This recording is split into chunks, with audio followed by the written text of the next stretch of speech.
Kerja dulu jadi profesional, saya tuh Ya. dulu salah satunya sering mengikuti case-case yang dipegang oleh Abang waktu Oke. Abang Oh, jadi jadi pengagum saya dulu? oh iya dong, siapa yang nggak kagum Hotman Kenapa Paris? bukan saya yang cagup duluan ya? Dulu tuh ada anggapan di dunia usaha waktu saya profesional, Ya. bahwa ada satu lawyer yang nggak pernah bisa dikalahkan. Ada satu lawyer tidak pernah dikalahkan gitu loh, ya. Dan itu dan tidak terkalahkan, khususnya di masalah-masalah pelik dunia usaha itu, yaitu Hotman Paris Hutapea. Wah, ini jadi tamu saya atau dia nih? Bukan.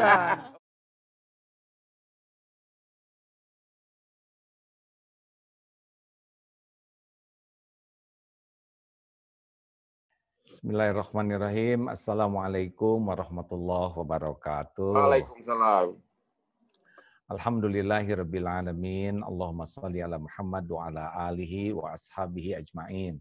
Sahabat-sahabatku di seluruh penjuru bumi yang ditakdirkan menyimak acara ini. Alhamdulillah bincang-bincang Ramadan kita kali ini kedatangan tamu yang tidak asing lagi, Bang Hotman. Apa kabar, Abang? Sehat, Pak Haji? Sehat tapi ya, Parno. wah senang sekali lihat segar seperti ini di rumah. Ini posisi di mana sekarang? Lagi di rumah sudah hari ke-45. Hari ke-45, naik atau turun berat badan? Naik dikit, yang masalah selalu kejiwaan. Parno terus, takut ketularan.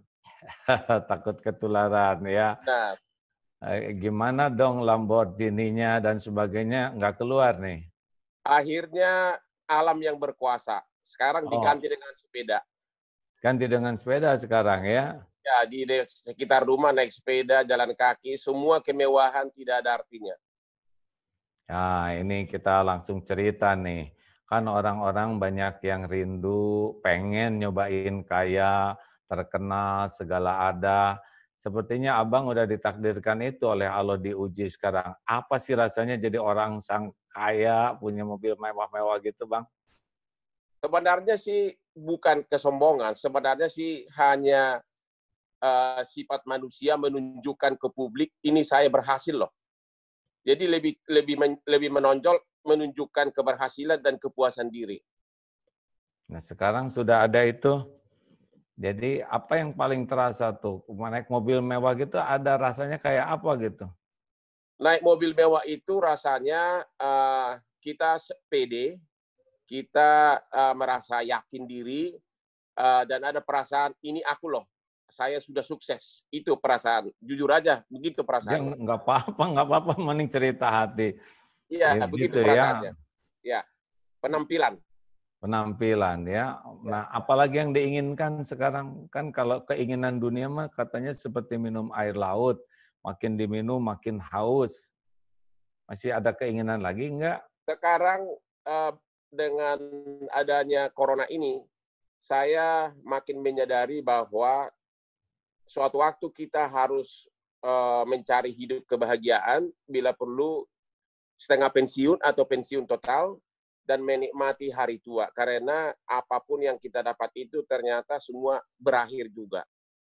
Gitu ya. Ya. Iya.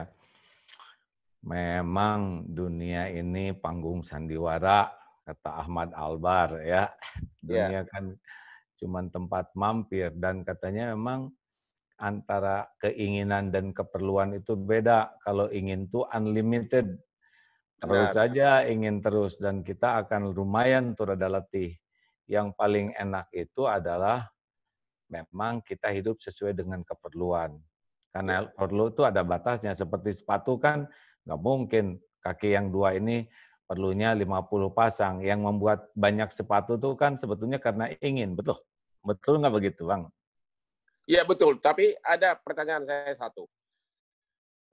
Sekarang ini selalu ada ingin kemauan agar benar-benar hidup sederhana, hidup tidak lagi mengejar materi, tapi kayaknya selalu tergoda terus.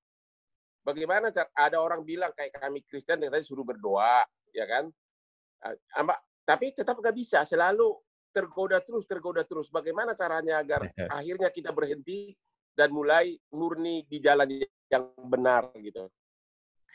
Ya, saya pernah diuji juga oleh dunia seperti ini, Bang. Ya, Perusahaan cukup banyak. Ya, mungkin Abang tahu tahun 2007 tuh waktu itu puncaknya duniawi. Wah, rumah banyak, kekayaan melimpah ruah, perusahaan sangat banyak juga ya lagi Abang mungkin suka lihat dulu acara zaman Agim jadi ya, selebritis dulu.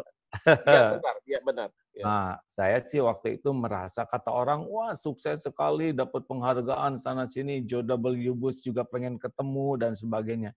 Tapi saya waktu itu merasa keletihan batin yang luar biasa.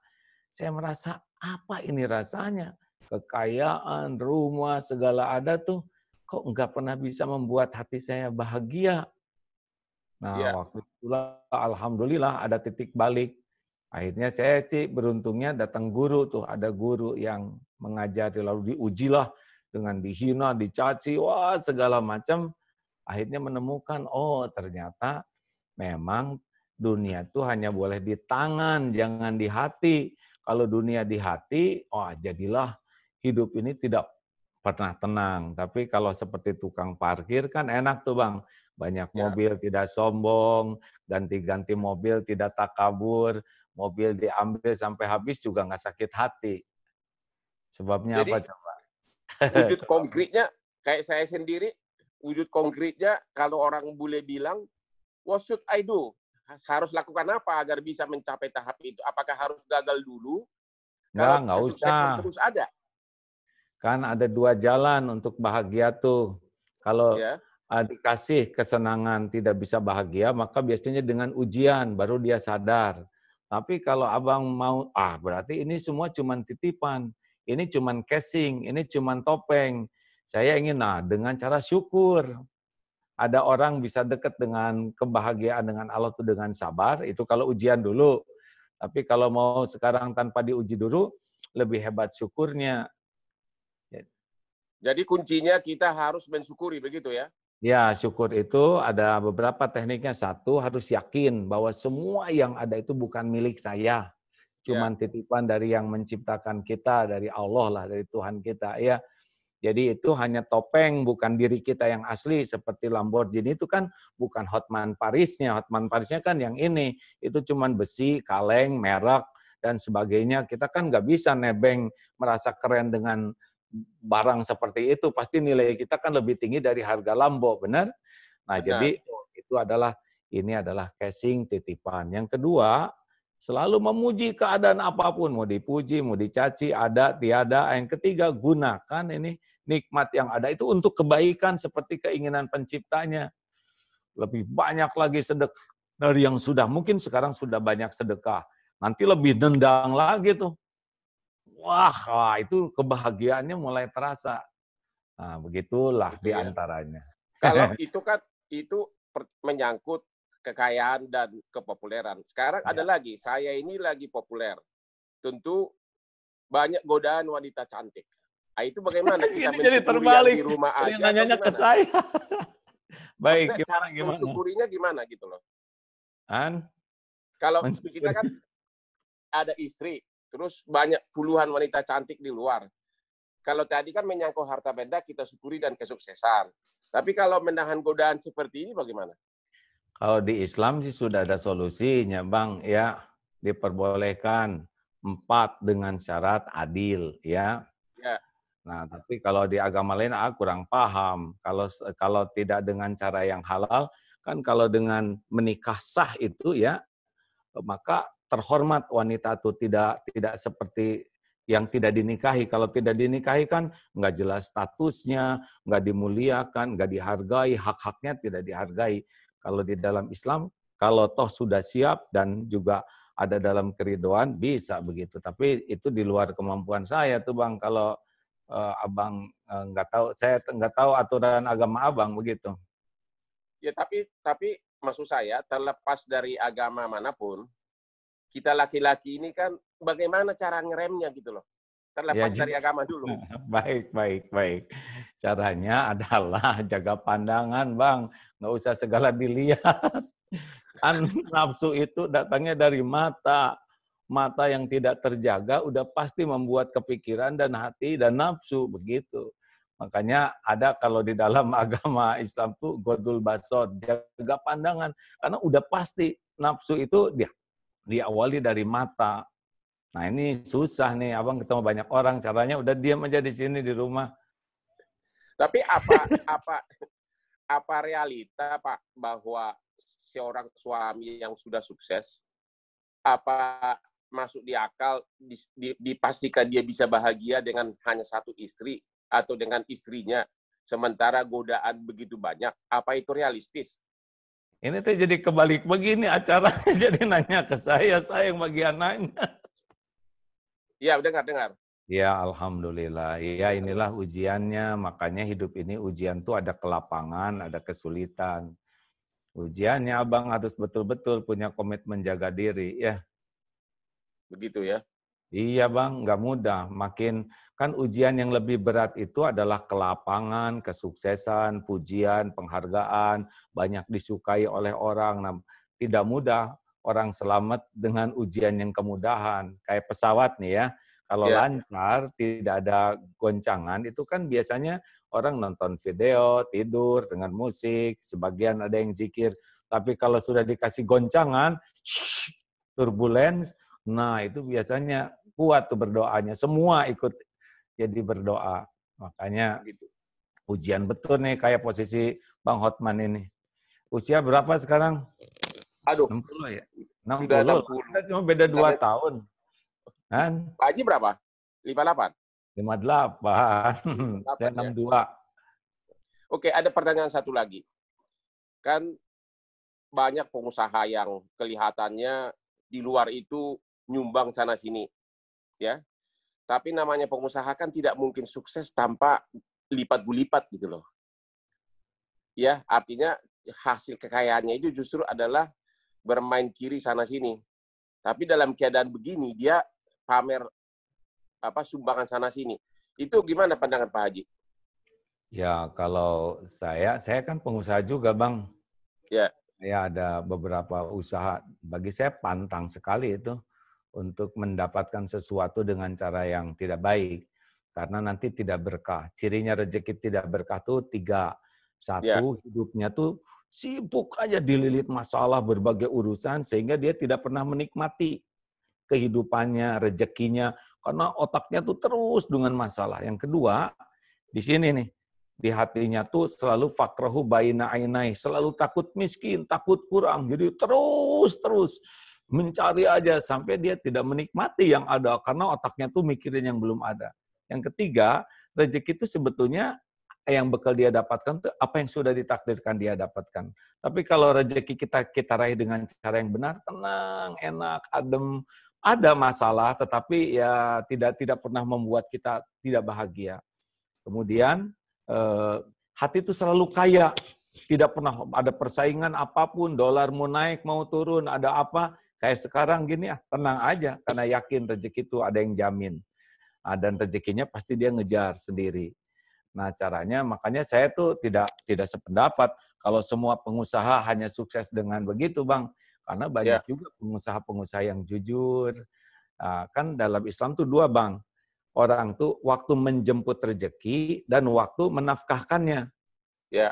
Yang membuat bernilai seseorang tuh kan kalau dia menjemput rezekinya dengan niat dan cara yang baik, maka dirinya lebih berharga dari kekayaan yang dia miliki. Sekaya apapun pasti yang dikenang tuh orangnya.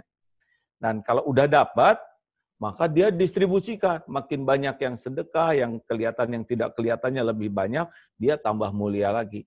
Jadi uang itu selalu ada di bawah dia. Jangan sampai hartanya berharga, dirinya tidak punya harga. Kan para koruptor juga begitu. Jabatannya berharga, hartanya ternyata dirinya hanya pencuri, pezina, dan sebagainya.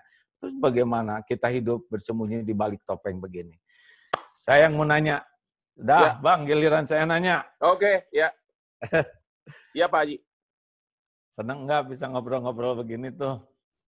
Senang, saya itu termasuk yang sering diundang Pak ke pesantren. Ya, saya sudah ke Tebu Ireng, ke Lirboyo, ceramah di sana berhari-hari. Gus Solah kasih gelar saya malah Gus, nama saya dikasih Gus. Gus Hotman Paris waktu itu di Tebu Ireng. Terus Iya, ketua saya baca PBNU, juga tuh. Pak Prof kasih gelar saya Lora. Jadi katanya Gus Lora Hotman Paris, arti Lora katanya itu melayani, karena saya sudah membantu ribuan orang di Kopi Joni memberikan bantuan hukum gratis. Nah, jadi Ya, saya sering saya lihat diminta. tayangannya Kopi Joni itu. Ya, Gimana rasanya bisa berbuat seperti itu? Apa yang mendasari dan apa yang terasa nih, Bang? sebenarnya itu secara kebetulan saya 25 tahun sukses sebagai pengacara internasional dengan bapaknya Nadiem Makarim, Menteri Kehakiman, bapaknya Dr. Nonwar Makarim. Saya sukses, rezeki gampang dapat. Tiba-tiba Jalan Sudirman itu kan dibangun kereta api di bawah tanah. Sehingga saya jadi malas berkantor di Sudirman, pindahlah saya ke kantor di Kelapa Gading dekat rumah. Kebetulan dekat rumah itu ada Kopi Joni. Jadi saya sering mampir kalau pagi karena ada waktu, tidak macet lagi. Dan teman-teman yang gratis pun kayak selebriti segala macam kalau minta bantuan datang ke sana. Akhirnya jadi populer. Tiap Sabtu Minggu itu jam 2 subuh seluruh Indonesia datang. Dari Poso, dari Kalimantan, dari mulai korban pemerkosaan, penipuan, semua datang. Sayangnya saya kewalahan. Jadi tidak ada maksud untuk populer, itu terjadi begitu saja. Begitu. Yang terasa apa? Yang terasa benar apa kata orang itu, kalau kita berbuat baik, hati kita itu lega. Itu yang saya rasakan salah satu. Minimum dosa saya selama ini sepertinya kok sudah mulai berkurang dikit-dikit gitu loh. Ini rahasia kita ya, Bang ya. Ya. Kenapa kita dihargai orang? Ya. Sebabnya cuma dua. Satu, karena Allah pencipta kita mengasih karunia kepada kita. Ya. Abang dikasih kecerdasan, dikasih kemampuan berpikir, dikasih kemudahan, sehingga ketemulah dengan rezeki dan popularitas dan lain-lainnya. Betul? Ya. Sebab kalau ini dibuat minus aja, misalkan otak kita lemot, ya nggak bisa jadi pengacara. Betul tidak? Benar, benar. Ya. Atau badan kita dibuat punya penyakit kronis yang membuat kita susah bergerak, susah, tidak bisa. Jadi prinsipnya kita dihargai itu pasti karena Allah memberi karunia. Sepakat ini? Benar. Dan yang kedua, kita ini dihargai orang lain, penyebabnya adalah Allah menutupi aib, dosa, kejelekan, keburukan, kekurangan kita. Ditutupi. Orang-orang tidak tahu. Bahkan orang yang terdekat dengan kita juga banyak yang tidak tahu siapa diri kita yang aslinya. Dan kalau itu dibuka oleh Allah lah, lihat sendiri Abang, ya nggak? Orang yang dibuka sedikit saja pada nyungsep, betul tidak? Benar, benar. Benar. Tapi bagi saya pribadi, sebagai seorang pengacara, kan berperkara itu kan harus bertarung tiap hari. Pilihannya hanya kalah atau menang. Terlalu susah bagi saya untuk pasrah begitu saja atau syukurin. Gimana itu rahasianya tuh? Itu bab lain, Bang. Ini babnya, bab yang barusan itu, bab kenapa kita dihormati orang, ya. Makanya kita supaya enggak kemakan oleh popularitas, tidak kemakan oleh ujub, takabur, rasa di hati itu ya. Maka kita harus, kalau saya diajarin guru saya itu dua itu aja. Ingat bahwa kamu tuh dipuji, dihargai orang karena karunia dari Tuhanmu, bukan dari milikmu. Dan kalau diambil seketika juga, apalah terpleset gitu ya, kita nginjak ke kulit pisang, kepala kebentur, koma, selesai itu pengacaranya, benar? Atau benar, sekarang lah dikunjungi oleh Mbak COVID-19 misalkan ya. Ya.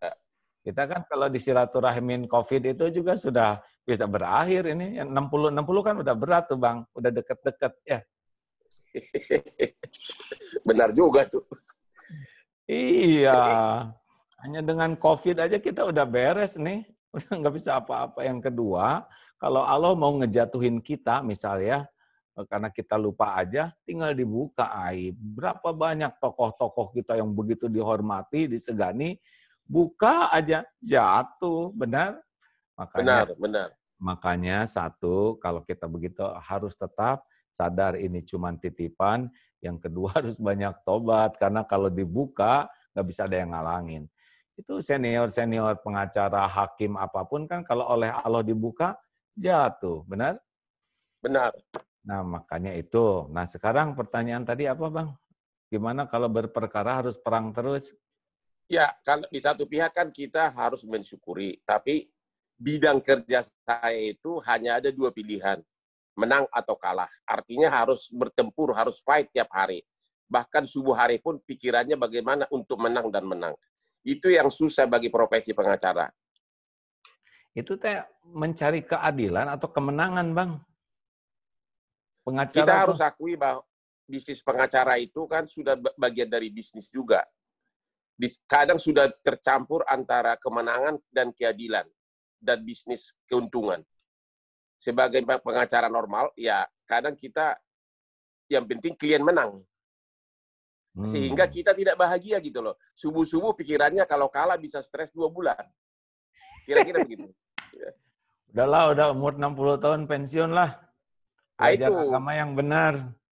Udah kurang benar. apa lagi? Itu saya Saya renungkan terus. Ya, ya silakan. udah waktunya lah.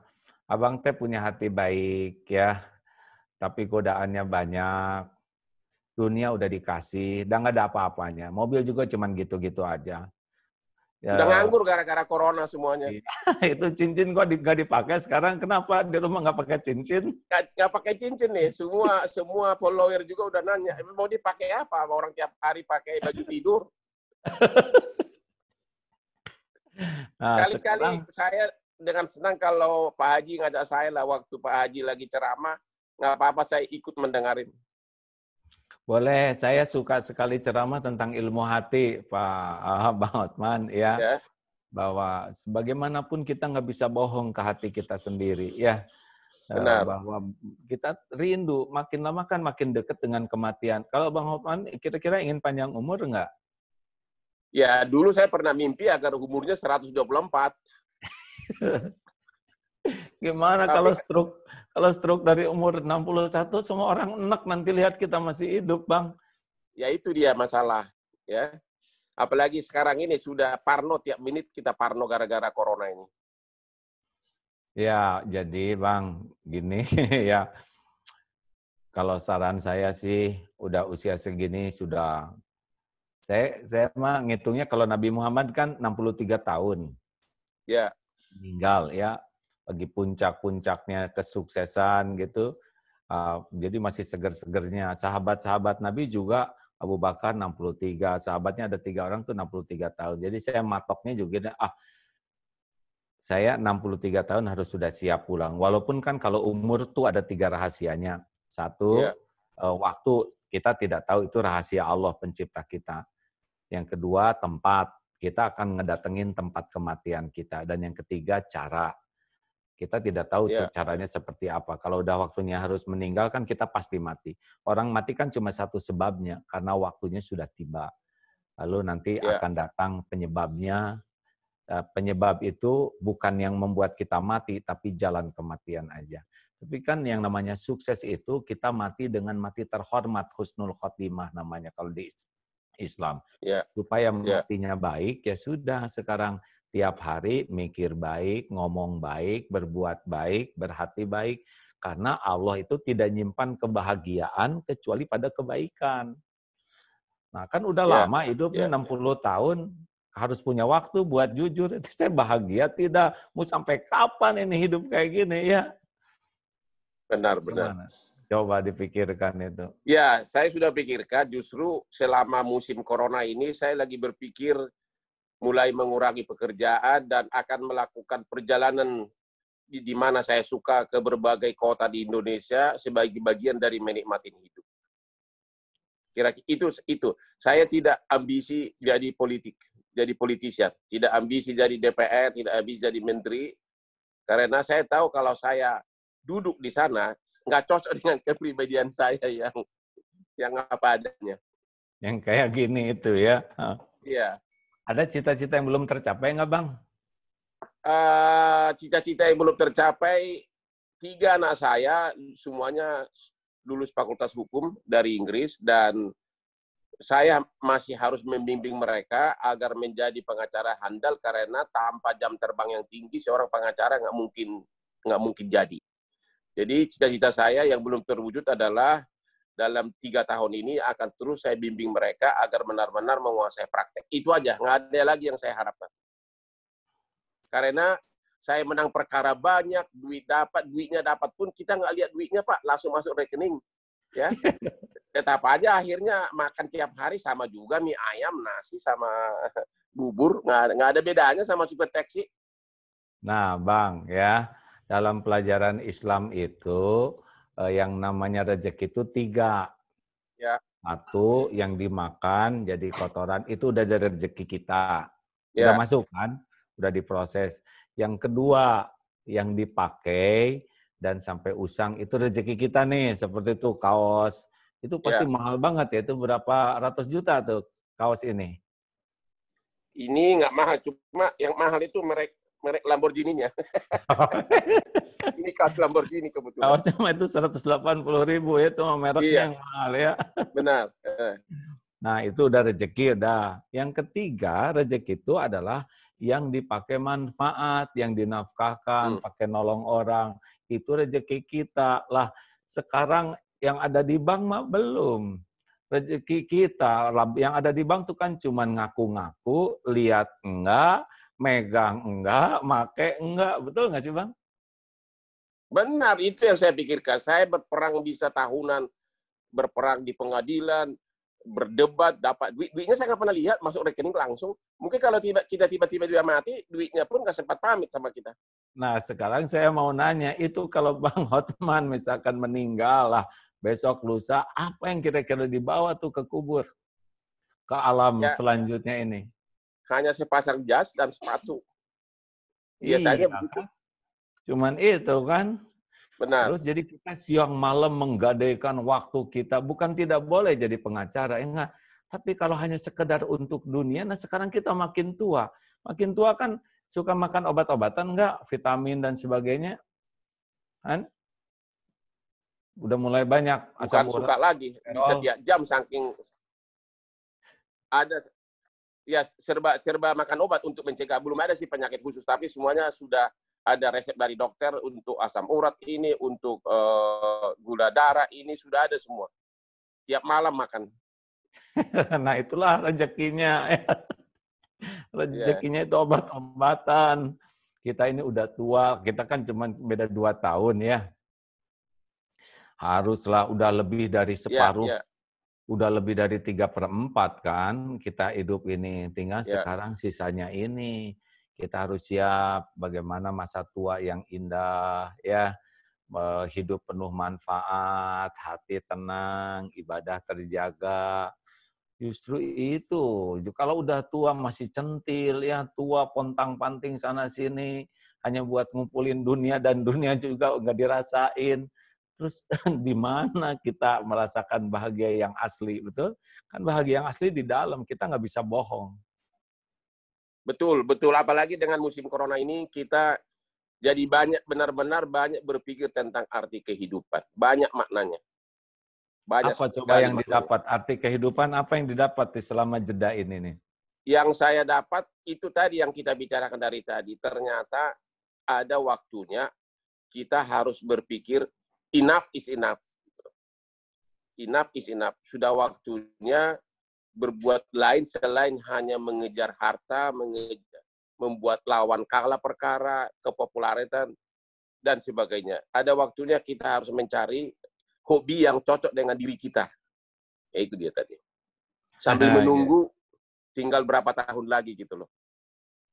Iya, ini apalagi kan 60 ini katanya virus itu hobi sekali sama yang di atas 60, Bang. Iya benar. Iya. Iya, sebetulnya ingat mati itu bagus ya. Dengan ingat mati kita tidak menyia-nyiakan kesempatan berbuat baik. Betul tidak? Betul. Harus banyak diingat kematian karena nasihat terpenting itu mati. Kalau sudah mati sudah selesai kita kesempatan berbuat baik. Kesempatan ibadah selesai, kesempatan berbuat baik selesai, tinggal perhitungan nanti di sana di akhirat ya. Nah, mumpung kita ada kesempatan nih Bang, harta dititipkan. Kemarin terkesan tuh ada seorang yang rumahnya dijual, mobilnya juga yang bagus-bagus dijual, diberikan APD dan dibagikan. Cuma celakanya sesudah dibagikan dijual katanya yang dikasihnya itu. Oh begitu Nah, ya. jadi Wah, ya begitulah. Jadi dunia mah nggak ada apa-apanya Bang, cuman gitu aja lah, nggak jelas, cuman casing. Kan kayak casing. begitu. Iya, casing. Cincin juga cuman segitu-gitunya, ya kan? Mau digimanain lagi, jari cuman Ya 5, ini nih, nggak pakai sekarang nggak dipakai cincin nih lagi. sekarang nih. Ini suara. Nah, bagus. Begitu ya. Silakan. Terus Sok. bagaimana cara mengurangi rasa iri, nyinyir sama orang? Itu salah satu yang paling susah, baik diri kita maupun musuh kita. Iri. Bentar, nggak apa-apa Bang, tenang ya. Iri itu sudah pasti adalah di hati lintasan iri itu. Yang jangan itu iri memakan hidup kita. Iri Sederhana memakan hidup saja kita. bahwa Ya. iya, kan orang yang paling dengki itu, orang yang iri itu dia yang zolim tapi dia yang sengsara. Kita iri Setuju. sama orang ya, dia naik pangkat, dia dapat, kita yang ngejengkang ya kan, dia bahagia, kita makin stres, dia naik prestasinya, kita naik tensinya. Ini kan aneh ya. Dan kedengkian kita itu tidak bisa mengubah takdir orang. Ya, Ini ya. rumusnya Bang. Jadi tiap orang itu punya takdir masing-masing. Jangankan dalam satu profesi, sekeluarga aja, seibu sebapak, tiap orang tuh kan beda-beda, betul? Bentar. Posturnya, bakatnya, kemampuannya, rezekinya. Nah, kenapa kita harus capek dengki ke orang lain? Itu tidak mengubah. Takdir dia akan tetap jalan sesuai dengan rencana yang Allah berikan. Yang menderita kita aja. Jadi nggak boleh dengki itu. Itu ngerusak diri sendiri. Kalau kita didengki orang bagaimana? Ya nggak apa-apa, terserah dia. Mau stres silakan aja.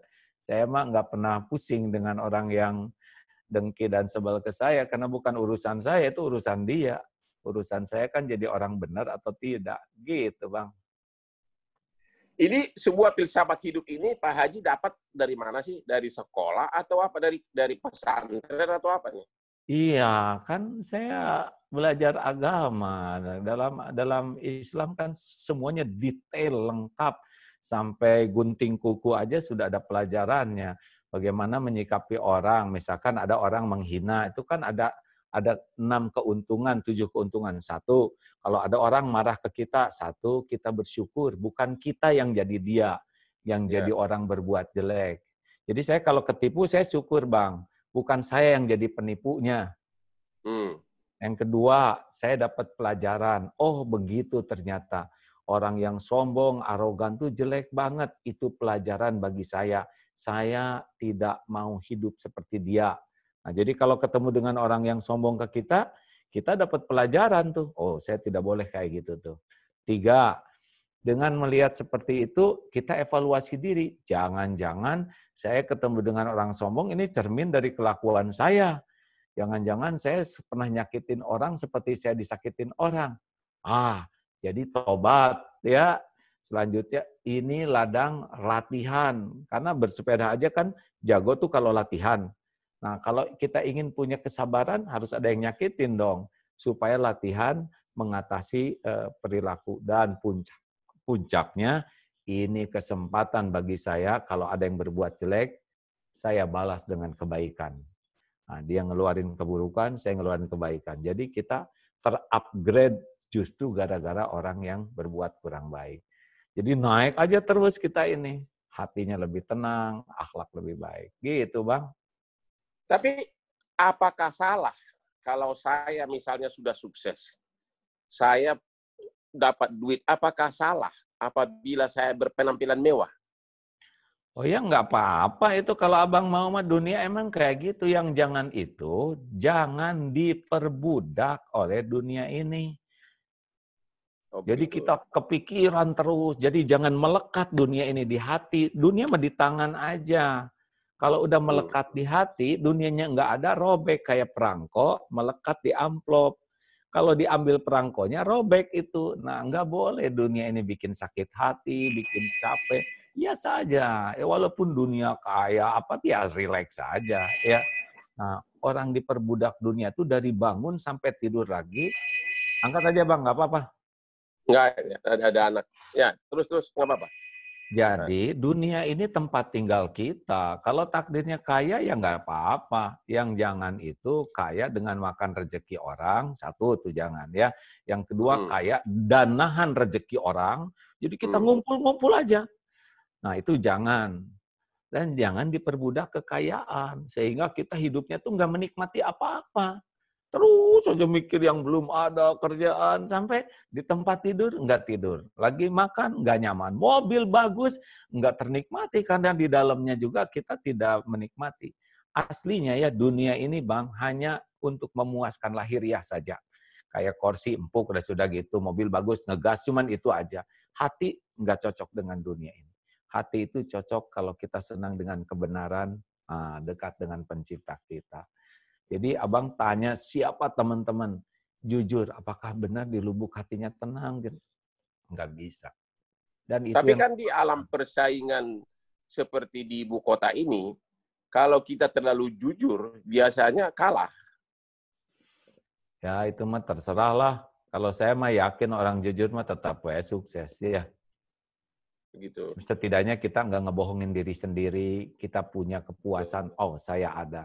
Mau apa kita punya sesuatu tapi kita tidak punya kepuasan terhadap pribadi diri sendiri, benar? Kan Benar, enggak ya? benar. Sambil bercermin, misalkan ya, ini pejabat, sambil bercermin, sebetulnya saya itu penipu, saya pembohong. Orang menghormat gini, tapi dirinya sendiri tahu dirinya nggak ada apa-apanya. Cuman sampah yang pakai kemasan bagus. Terus kita mati apa? Jadi intinya, suara hati jangan dilawan, begitu? Lah, kan kita tuh bahagia tuh karena suara kita bisa ngikutin suara hati nurani kita, Bang. Kekayaan kita termahal tuh kan hati nurani, benar? Para penjahat Gitu itu ya? orang yang udah nggak punya hati, betul tidak? Orang baik-baik itu orang yang punya hati. Begitu ya? Itu Oke, sekarang kekayaan termahal. Nih, kalau dalam Islam kan, boleh saya ceritain dikit ya Bang ya? ya. Bang tadi nanya belajar dari mana. Begini Bang, kalau dalam Islam Nabi, wahai Nabi, kenapa engkau diutus ke bumi?